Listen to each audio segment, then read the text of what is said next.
The room fell silent the very moment the first note drifted through the air, soft, trembling, almost unsure of itself, like a memory waking after years of sleep. People had been laughing, talking, celebrating under the warm glow of golden chandeliers, but now every sound, every whisper, every breath seemed to pause. The grand Christmas gala, filled with the sharp scent of pine and the elegant shimmer of velvet gowns, suddenly became the backdrop to something far more intimate. At the piano sat a man many guests barely knew, broad-shouldered, calm-faced, with eyes that seemed to carry storms and sunrises at once.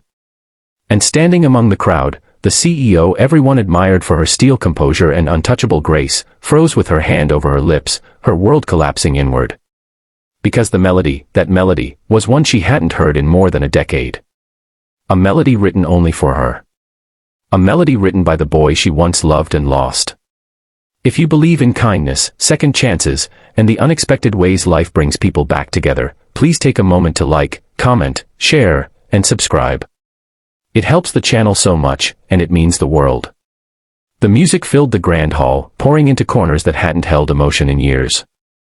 The Christmas tree sparkled behind the performer, casting gentle reflections on the polished floor. People looked around, confused and intrigued, but only one person seemed truly shaken, Evelyn Ward, the CEO who commanded boardrooms and headlines with equal ease. Her eyes glistened as memories she thought she had buried began clawing their way back. 10 years earlier, she had known this melody as a promise, a song crafted by the boy who dreamed of becoming a composer, the boy who whispered futures to her under street lamps, the boy who said he'd wait for her no matter what. Life had pulled them apart, her scholarship overseas, his family crisis, the whirlwind of responsibilities that swallowed them whole. She had told herself it was fate, timing, bad luck, anything that made the break less painful. But this song didn't belong here, at her company's Christmas gala, played by a stranger who had never known her. Or so she thought. No one knew that the pianist, Daniel Hayes, wasn't just a last-minute performer hired for the festive ambience. He was a single father who had been living quietly, raising his 6-year-old daughter Lily after losing his wife to an illness that drained both their savings and their hope. Music had been the only thing that kept him afloat, the only income he could rely on when everything else fell apart. He'd taken gigs anywhere, restaurants, community centers, open mic nights, until someone in Evelyn's company heard him play and suggested he perform at the gala. He hadn't expected anything special from the night, in fact, he almost didn't come, having no one to watch Lily until the elderly neighbor insisted. Daniel had chosen this particular melody because it was the only original piece he had ever learned from someone else, his childhood best friend, his mentor, his older brother's friend who had once spent long nights teaching him chords and harmonies. The composer had passed away young, and playing this piece felt like keeping a small part of that memory alive. He didn't know that the melody carried another story entirely, one that belonged to the woman now staring at him as though seeing a ghost.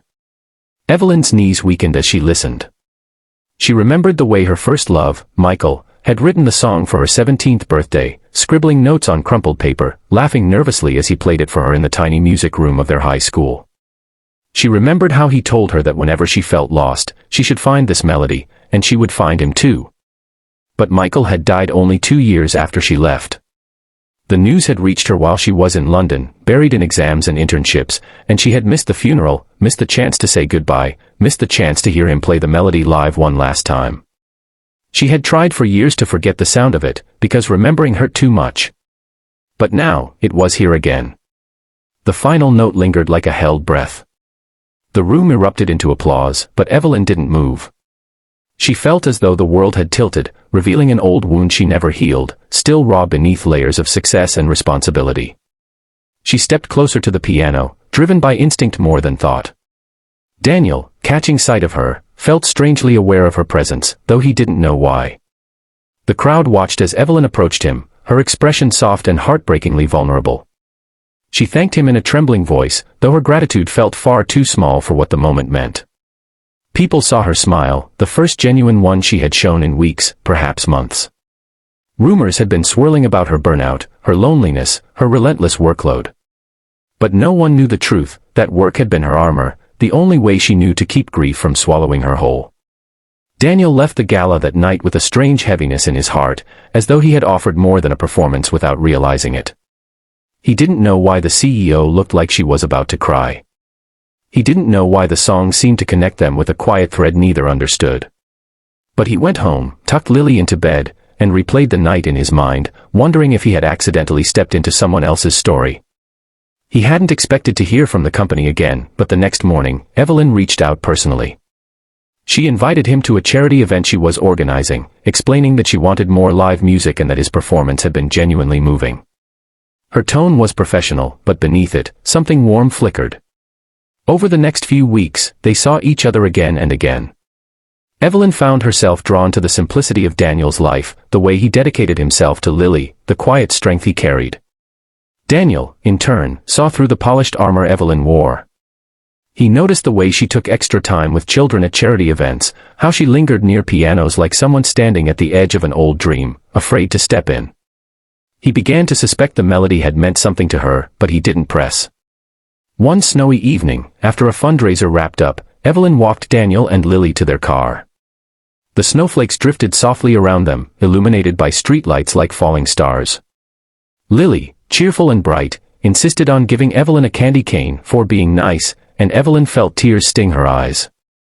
She had built an empire, but somehow this small gesture from a child felt like the first real warmth she had felt in years. As weeks turned into months, their connection deepened. Not with dramatic confessions or sudden declarations, but with small moments, shared cocoa on cold evenings, gentle conversations, the quietness of being understood without explanation. Still, Evelyn avoided talking about the song. The weight of that story felt too heavy, too precious, too painful. But life has a way of arranging moments when hearts are ready. On a quiet January night, Daniel invited Evelyn to his small apartment for dinner. Lily had fallen asleep on the couch, clutching her stuffed rabbit, and the soft glow of the lamp cast warm shadows. Evelyn stood by the piano, running her fingers over the keys but not pressing them. Daniel sensed something shifting. He sat down on the bench and asked if she wanted to hear something. She nodded, and he began playing the melody again.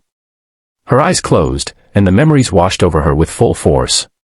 When the final note faded, she finally told him everything, about Michael, about the song, about the promise wrapped in every chord.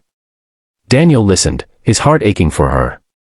And when she finished, he finally explained that the person who taught him the melody had been Michael's childhood friend. Michael had shared the song with him long before he wrote it for her. Daniel never knew the full story, only that the composer had loved someone deeply, fiercely, and that the song was born from that love. Evelyn broke down, letting years of grief spill out.